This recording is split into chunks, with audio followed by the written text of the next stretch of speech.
This week on Wildcat News. We'll get back into the studio to see what's up with the Wildcats. Then, Cam will deep dive into school lunches and our first football game in the new stadium. Next, we'll head over to Kristen for this week's What in the World.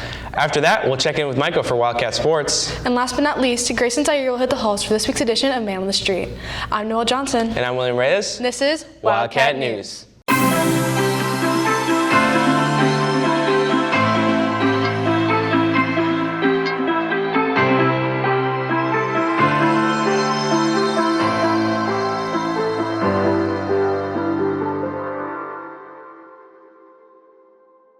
Now let's see what's up with the Wildcats.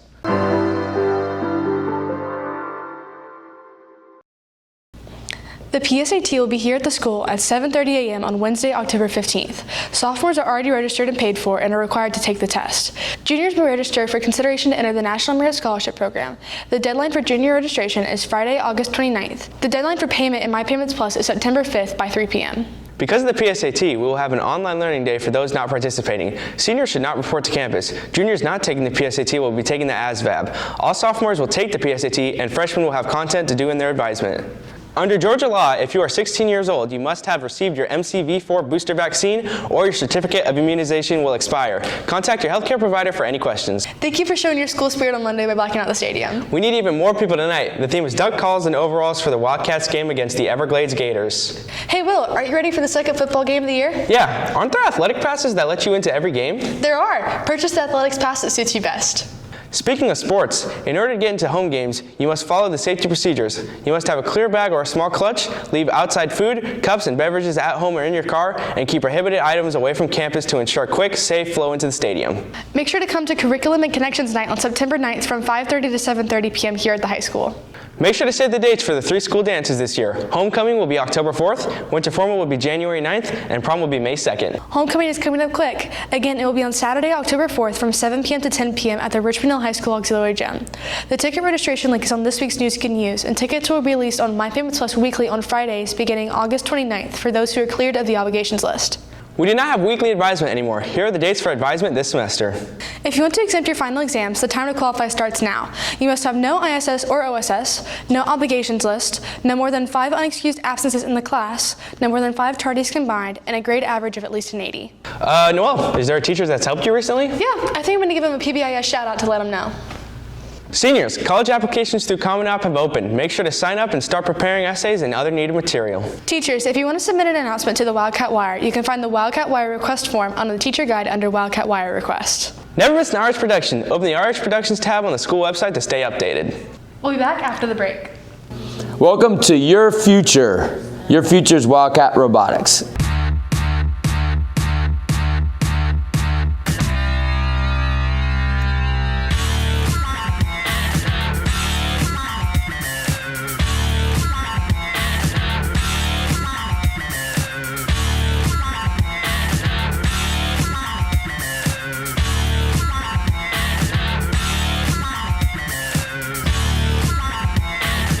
Welcome back. Hey Will, are you hungry? Yeah, luckily our school lunch has a nice new cafeteria. Well, Cam is in the cafe now. Let's see what he has to tell us.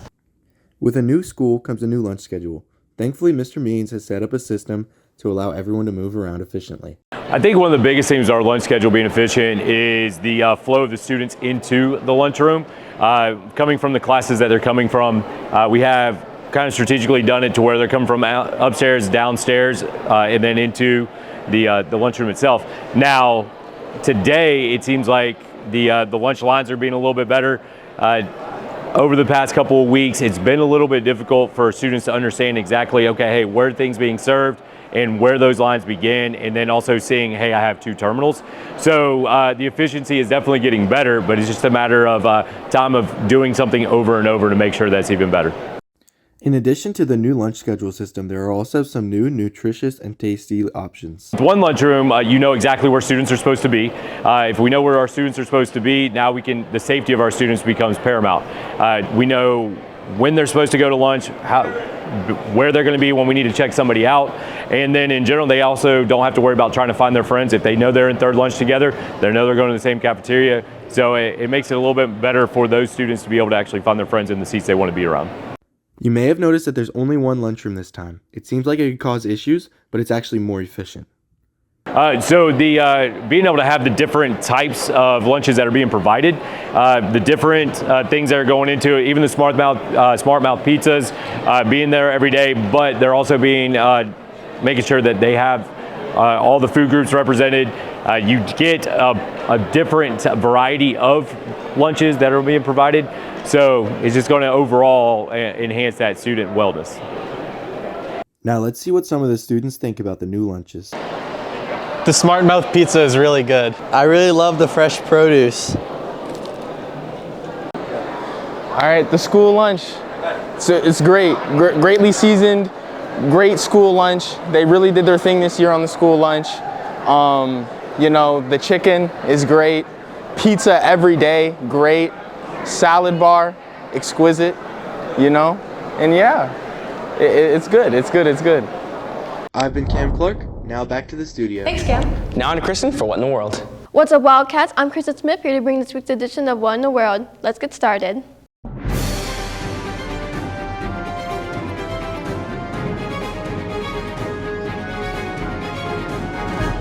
To start off, a tractor shooting at a Catholic school in Minneapolis left 2 children dead and at least 17 people injured during a morning mass. Police say that the shooter, identified as Robin Westman, fired dozens of rounds from outside the church windows. The FBI is investigating the attack as a possible act of domestic terrorism and a hate crime against Catholics. The White House has spoken out in grief, while the community is gathering for support as families begin to heal from the tragedy. In other news, Russia carried out a major drone attack overnight that knocked over power for more than 100,000 homes in Ukraine. Several energy sites were hit, forcing hospitals and water services to switch to backup power. Ukraine's military said that they destroyed most of the drones, but some still got through and caused serious damage. Officials say Russia is targeting multiple water supplies on purpose to make life harder for civilians before winter. And lastly, Cardi B went to court and denied claims that she scratched or spat at a security guard. She admitted things got heated and they argued face to face, but said there is no any physical fight. The guard, Imani Ellis, said Cardi cut her with a 3-inch fingernail and spit at her, but Cardi quoted, "It was a verbal fight, but it didn't get physical." She also pushed back claims that she used any offensive terms during the argument. Well, Wildcats, that's all I have for What in the World. Now back to the studio. Thanks a lot, Kristen. After the break, Cam will show us some memories from the first football game in the new stadium.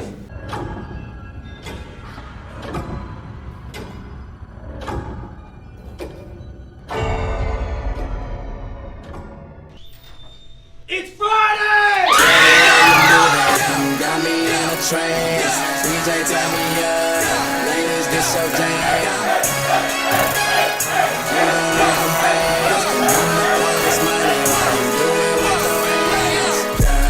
Drop it till the Welcome back. Now on to Cam. This past Monday, our first football game of the year was attended by 2,000 people. Here's some sights and sounds from the game. I think that this being my last season in the student section is crazy because after this, I probably will never do it again. The band helps bring energy to the stadium because we bring the music, we bring the sounds. It's our first game in the big stadium, so we're really trying to keep the student section involved and get our parents and fans as loud as possible.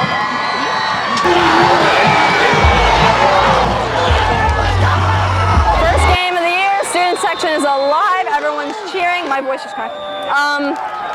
The boys are killing it, obviously. It's a good setting of the tone for the rest of the year. I think we're gonna go 12-0, undefeated. Go Wildcats!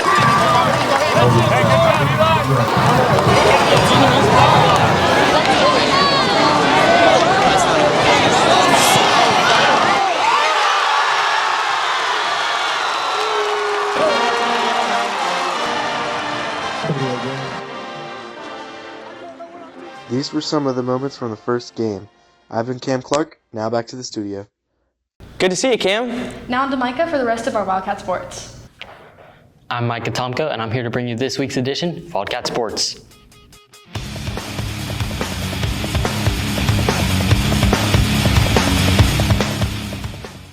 Kicking things off in football, on August 26th, we went up against the Glen Academy Red Terrors where we won with a score of 21-0.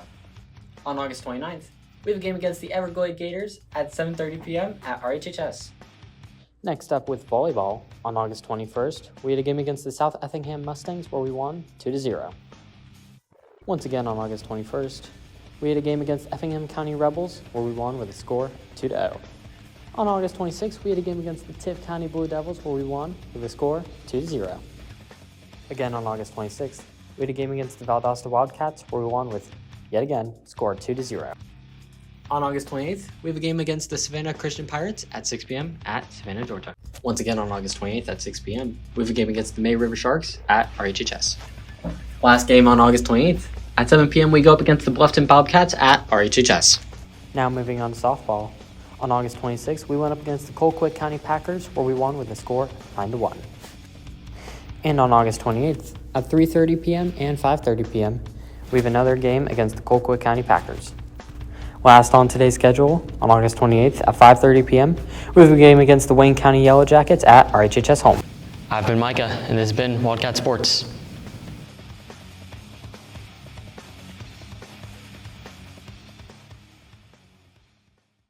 Thanks, Micah. After the break, Grace and Zaire will hit the halls for this week's edition of Man on the Street.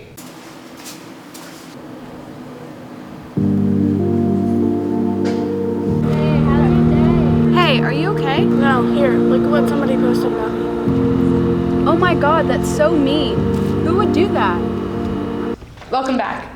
Man, I'm going to miss Wildcat News now that we're handing it off to the 3 class. I kind of regret not, appreciating it more. Yeah, I really don't want to have to worry about Wild Chat anymore, though. Like, you could not pay me enough to edit that again. Yeah, well, let's see what the Wildcats regret on this week's Man on the Street. What's up, Wildcats? I'm Zaire Flash. I'm Grace Malbath. And this is Man on the Street. Today, we'll be asking Wildcats what's something they will never do again in their lives. All right, who am I here with today? Anna Osborne.